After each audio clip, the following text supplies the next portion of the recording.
सारी दुनिया है लॉकडाउन में, कोरोना है सबका रोना। डरने वाली बात नहीं है, सावधानी हमको रखनी है। 1 मीटर की दूरी से बात है हम सबको करनी है। बच्चों आओ पढ़ो सभी, कोरोना से डरो नहीं। बच्चों आओ पढ़ो सभी, कोरोना से डरो नहीं। पढ़ना लिखना है सबको, आगे बढ़ना है। नमस्कार, मैं डॉक्टर विकास कुमार, प्रिंसिपल सनातन धर्म इंटर कॉलेज मीरापुर, जिला मुजफ्फरनगर, ऑनलाइन क्लासेज में आप सभी का अभिनंदन करता हूं। मैं आज कक्षा 9 के छात्र छात्राओं के लिए विज्ञान विषय अध्याय बल तथा गति के नियम के अंतर्गत आज आपसे संवेग, गति का द्वितीय नियम, उनके आंकिक प्रश्न पर आपसे चर्चा करूंगा। चर्चा आरंभ करने से पूर्व मैं अपने पिछले व्याख्यान पर जाना चाहता हूं, जिसमें मैंने आपको बताया था, आप जान चुके हैं कि वस्तु की गति को तेज या धीमा करने के लिए या उसकी गति की दिशा बदलने के लिए बल का प्रयोग होता है। जब हम किसी वस्तु पर बल लगाते हैं तो बल लगाकर हम वस्तु की गति की दिशा, वस्तु की गति का चाल बदल सकते हैं। किसी बल के प्रयोग द्वारा वस्तु का आकार या आकृति भी बदली जा सकती है। किसी भी पिंड पर लगने वाला असंतुलित बल उसे गति प्रदान करता है। जैसा कि मैंने आपको बताया था कि जब किसी पिंड या वस्तु पर हम संतुलित बल लगाते हैं तब हम उस वस्तु की गति की अवस्था परिवर्तित नहीं कर सकते हैं। अगर हमें गति की अवस्था में परिवर्तन करना है तो उस वस्तु पर हमें असंतुलित बल ही लगाना होगा। गति का प्रथम नियम की चर्चा हम कर चुके हैं। न्यूटन ने गति का प्रथम नियम बताया था कि यदि कोई वस्तु विराम में है तब वह वस्तु विराम में ही बनी रहना चाहती है या विराम में ही बनी रहेगी जब तक कि उस वस्तु पर कोई बाह्य असंतुलित बल ना लगाया जाए। और यदि वह वस्तु किसी एक समान चाल से चल रही है तब उसकी चाल ना घटेगी ना बढ़ेगी जब तक कि उस पर कोई बाह्य बल ना लगाया जाए। वस्तुओं द्वारा अपनी गति की अवस्था में परिवर्तन का प्रतिरोध करने की प्रवृत्ति को जड़त्व या इनर्शिया कहते हैं। किसी वस्तु का द्रव्यमान उसके जड़त्व की माप होती है और जड़त्व का SI मात्रा किलोग्राम, जिसे केजी से व्यक्त करते हैं, होता है। अर्थात अगर दो वस्तुएं हम ले रहे हैं, एक वस्तु हल्की है और एक वस्तु भारी है, तब भारी वस्तु का जड़त्व हल्की वस्तु की अपेक्षा ज्यादा होगा। घर्षण बल सदैव वस्तु की गति का विरोध करता है। आज मैं फिर से एक क्वेश्चन का जवाब ढूंढने का प्रयास करता हूं। आज हम चर्चा करेंगे न्यूटन के गति के दूसरे नियम की, संवेग की, जो आपके लिए एक नया शब्द है। उससे पहले मैं आपको कि जो आपके लिए फेवरेट गेम है क्रिकेट, आप सब खेलते हैं, एक पिक्चर की तरफ ले जाना चाहता हूं कि एक फील्डर है, इसकी ओर बॉल आ रही है। जैसे किसी बैट्समैन ने बॉल को हिट किया, बॉल हवा में गई, एक फील्डर उसके पीछे भाग रहा है और फील्डर उस गेंद को पकड़ने का प्रयास करता है। आप भी ऐसा कार्य करते हैं। जब आप कोई कैच लेते हैं तो कैच लेने के बाद, कैच लेते के समय आप भी अपने हाथ को अचानक पीछे की ओर लेते हैं। जैसे ही बॉल आती है, बॉल पकड़ी आपने पीछे, जैसे कि इस पिक्चर में किया। इस बच्चे ने ये बॉल पकड़ने का प्रयास करता है, बॉल यहाँ पर उसने पकड़ी और बॉल पकड़ने के बाद उसने अपने हाथों को पीछे ले जाने का प्रयास किया। आज हम क्वेश्चन ढूंढेंगे कि ऐसा क्यों हम करते हैं। ये नेचुरली हम करते हैं। जैसे ही कोई अध्यापक किसी स्टिक से किसी बच्चे के हाथ पर अगर कोई मारना चाहता है या मारता है, कभी कभी सजा देनी भी पड़ती है। वैसे अब तो सजा देना प्रतिबंधित है, कोई अध्यापक ऐसा कार्य नहीं करते हैं, पर अगर अपने डंडी किसी ने मारी तो हम भी अब प्रयास करते हैं कि वो हाथ अपने पीछे कर लें, थोड़ा समय दे दें। ऐसा हम क्यों करते हैं? इसी प्रकार की और भी बहुत सी क्रियाएं हैं जिनकी आज हम चर्चा करेंगे और उन प्रश्नों को जानने की हम कोशिश करेंगे। जैसे आज का मेरा विषय है गति का द्वितीय नियम। आज हम बात करेंगे कि किसी वस्तु का त्वरण उस पर लगाए गए बल पर कैसे निर्भर करता है? क्या जब हम किसी वस्तु पर बल लगाते हैं तो क्या उस वस्तु का त्वरण बदल सकता है? जैसे अगर मैं एक गतिविधि आपके सामने करूं, मेरे पास ये एक सरफेस है, उस सरफेस पर मैं एक मैच बॉक्स लेता हूं, दोनों बिल्कुल एक जैसी मेरे पास मैच बॉक्स है। मैं चाहता हूं कि इस मैच बॉक्स को मैं जब ये सरफेस को पार करे तो मैं इसकी गति को इसे गतिवान करना चाहता हूं। इस तरह मैच बॉक्स स्थिर है, इसे वेग देना चाहता हूं, इसके चाल में परिवर्तन करना चाहता हूं। तो मुझे क्या करना होगा? मुझे इस मैच बॉक्स पर बल लगाना होगा। देखिए मैंने बल लगाया और ये मैच बॉक्स पार हो गया। अगर मैं चाहता हूं कि मैं इसी प्रकार की दूसरी मैच बॉक्स मेरे पास है कि इसे ज्यादा चाल से ये इस सरफेस को पार कर जाए, तो मुझे क्या करना होगा? मुझे पहले की अपेक्षा ज्यादा बल लगाना होगा। अब देखिए मैंने ज्यादा बल लगाया, इसका अर्थ यह है कि जब हम किसी वस्तु पर ज्यादा बल लगाते हैं तो उस वस्तु को ज्यादा त्वरण प्राप्त होता है।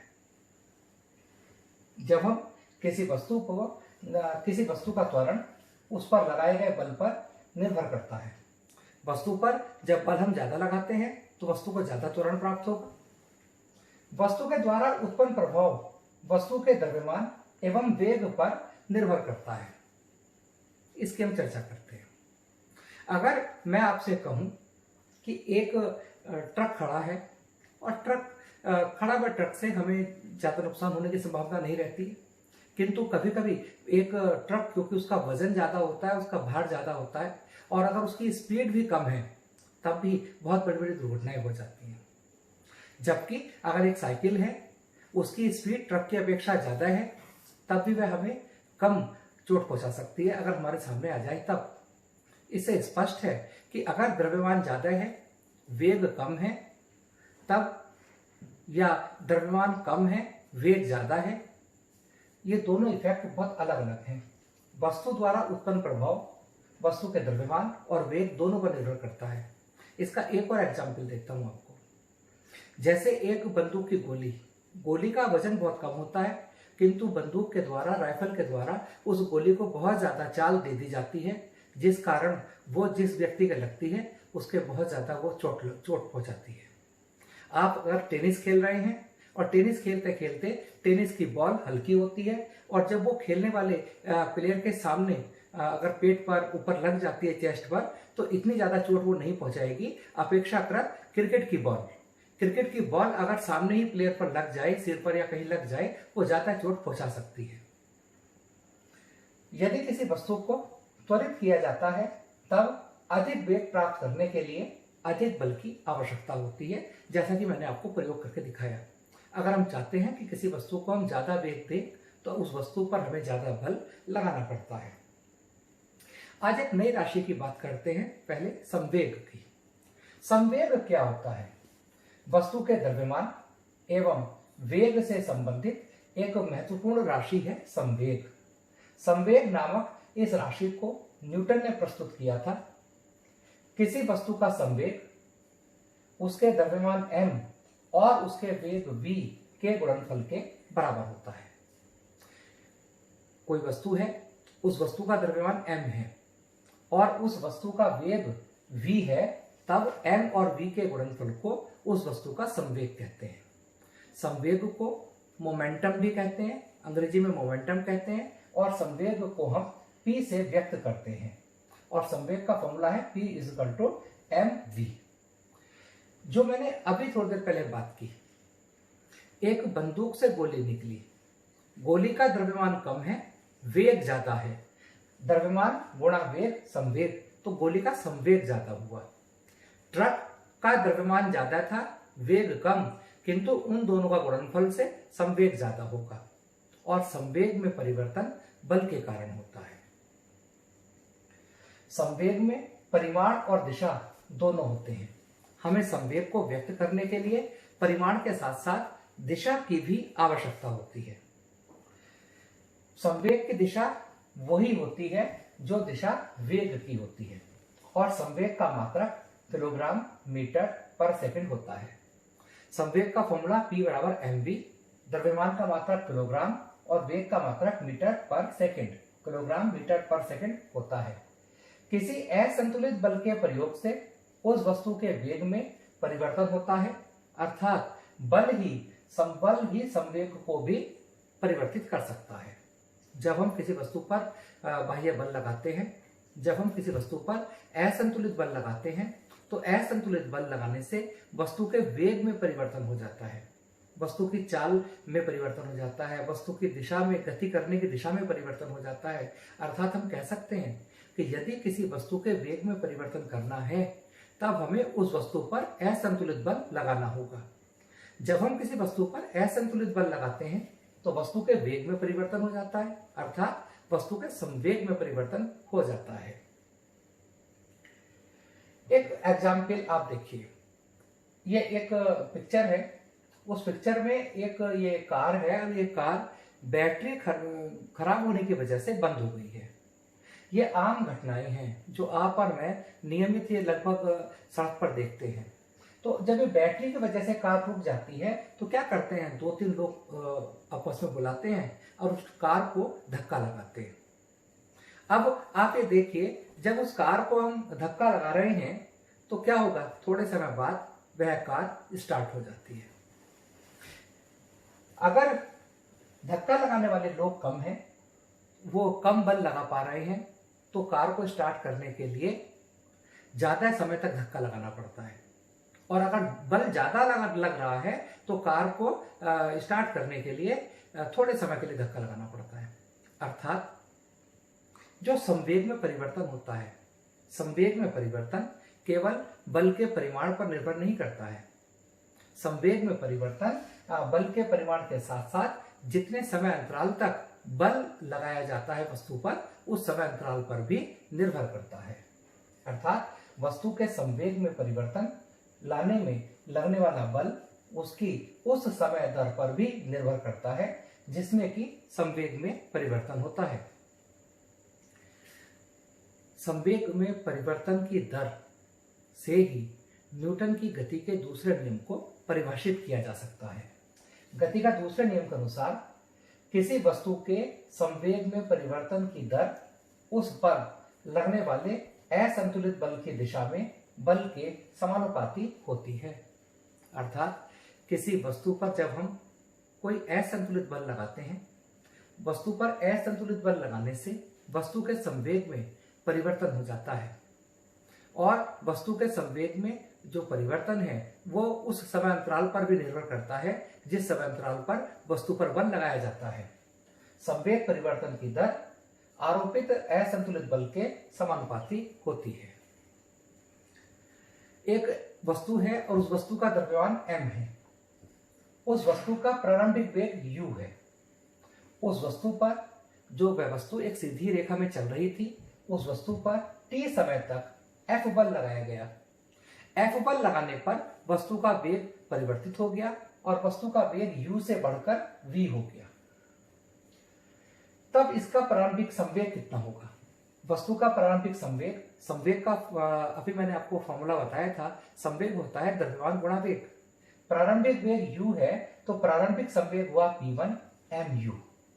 अंतिम संवेग, वेग u की जगह v हो गया और अंतिम संवेग हुआ p2 बराबर mv। संवेग में कितना परिवर्तन हुआ? संवेग में परिवर्तन हुआ mv minus mu, p2 minus p1, और संवेग में परिवर्तन समानुपाती p2 माइनस p1। मैंने p1 और p2 के मान लगा दिए, p2 की जगह mv लगाया और p1 की जगह mu। संवेग में परिवर्तन m मैंने कॉमन लिया, v माइनस u। संवेग में परिवर्तन की दर, परिवर्तन की दर कैलकुलेट करने के लिए समय से मैंने भाग कर दिया, m into v minus u upon t।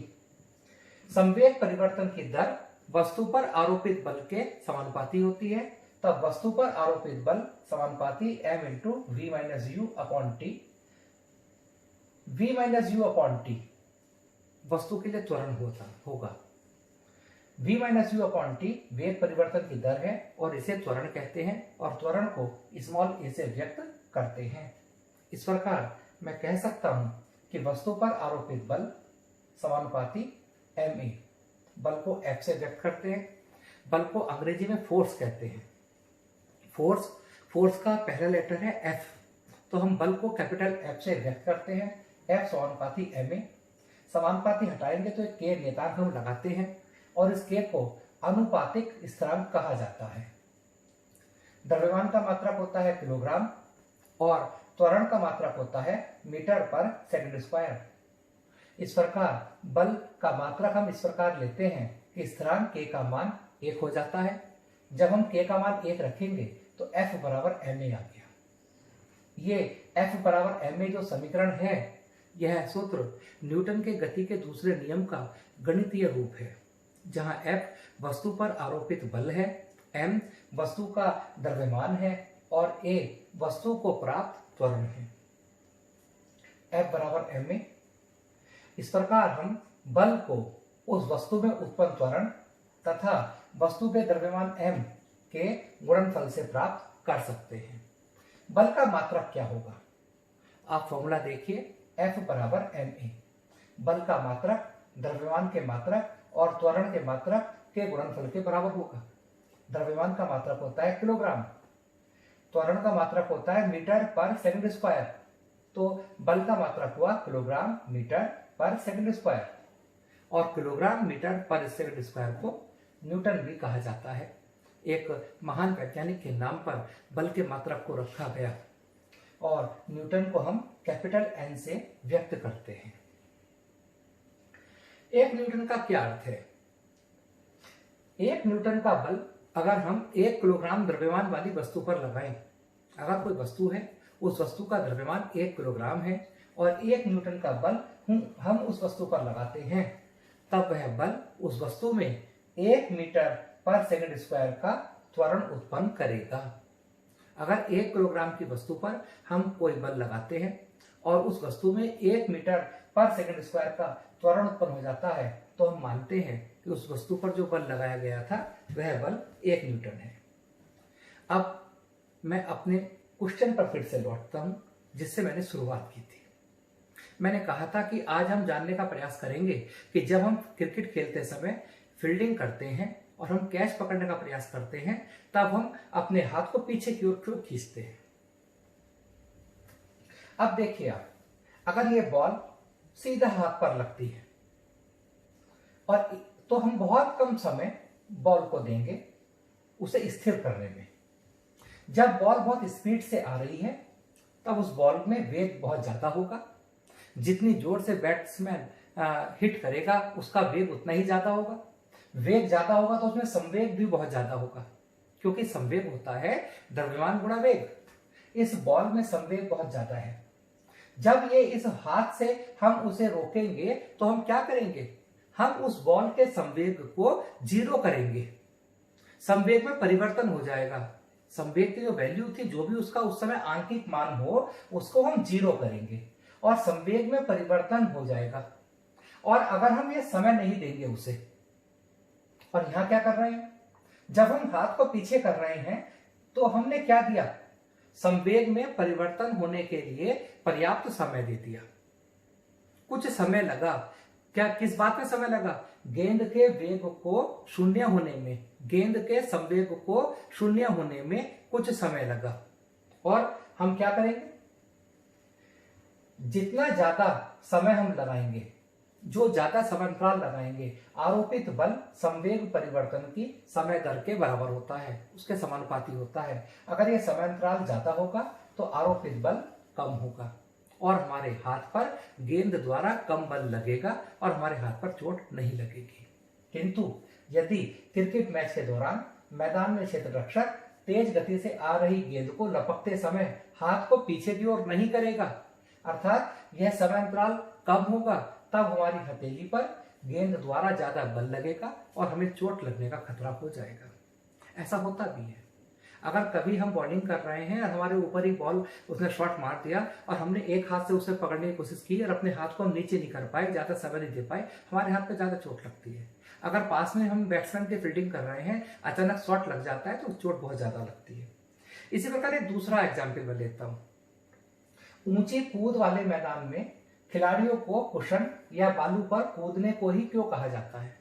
जब वो ऊंची कूद का खेल होता है या लंबी कूद का खेल होता है तो जहां बच्चे के पहुंचने की संभावना रहती है वहां नीचे बालू डाल देते हैं, मिट्टी डाल देते हैं। ऐसा क्यों करते हैं?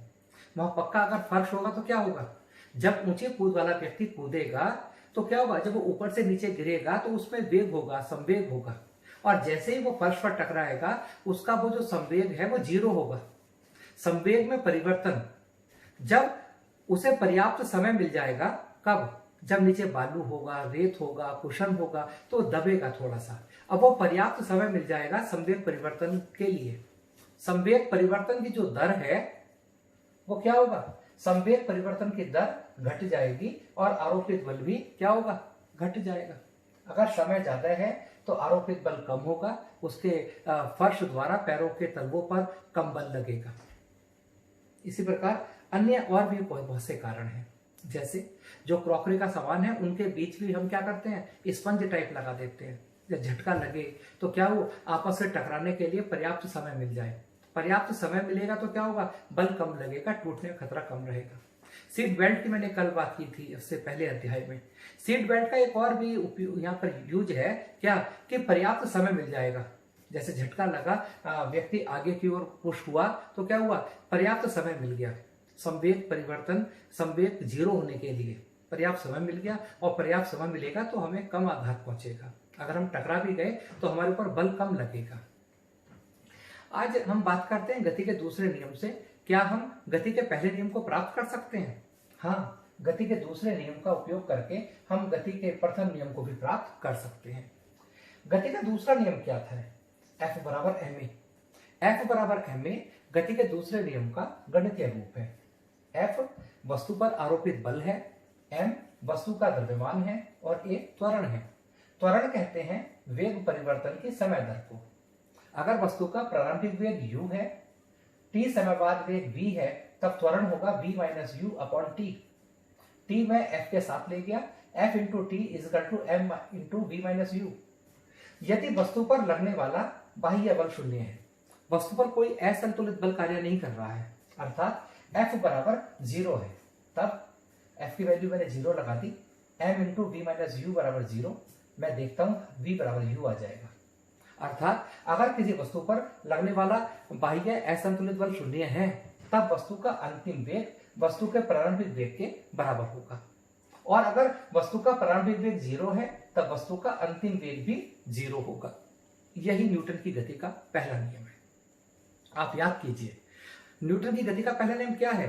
कि यदि किसी वस्तु पर लगने वाला बाह्य बल 0 है, लगने वाला बाह्य असंतुलित बल 0 है, तब वस्तु अगर विराम में है तब विराम में बनी रहेगी, और अगर वस्तु किसी एक समान चाल से रेखीय गति कर रही है तब वो उसी रेखा में उसी चाल से गति करती रहेगी। इस प्रकार हम गति के दूसरे नियम से गति का पहला नियम सिद्ध कर सकते हैं।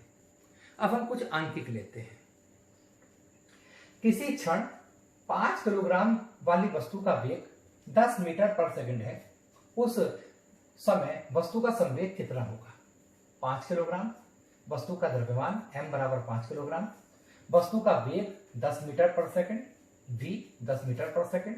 मुझे संवेग कैलकुलेट करना है और वस्तु का संवेग है mv बराबर m की जगह 5, v की जगह 10, 50, और मात्रक होगा m का मात्रक किलोग्राम और v का मात्रक मीटर पर सेकंड।